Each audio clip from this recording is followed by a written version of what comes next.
الرحمن الرحيم وبه نستعين والصلاة والسلام على سيد الخلق سيدنا محمد وعلى آله وصحبه أجمعين. عايزين نتكلم كل يوم أو نناقش كل يوم موضوع. احنا هنتكلم النهاردة عن موضوع علاقة إدارة الوقت والإنسان، ازاي الإنسان يدير وقته ويستثمره صح. التنمية البشرية اتكلمت كتير عن إدارة الوقت، واحنا كمان هنكلمكم لأن فعلا الوقت ده حاجة جميلة ربنا اداها لك عشان تستفيد منها وتستثمرها وتأتي منها جزء للخير وجزء للصلاة والعبادة وجزء كمان لنومك وراحتك وعبادتك.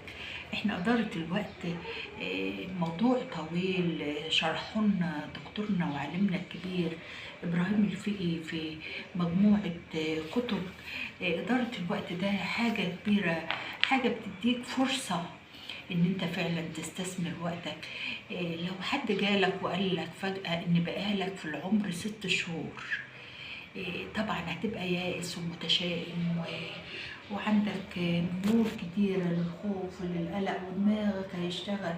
بس لو فكرت صح، العمر لحظة والعمر ثانية، وان ربنا هو اللي خلق لنا الوقت عشان نستثمره صح. أنا أعرفكم بنفسي الأول، أنا الإعلامية سهير يوسف من مدينة بلقاس أهلية.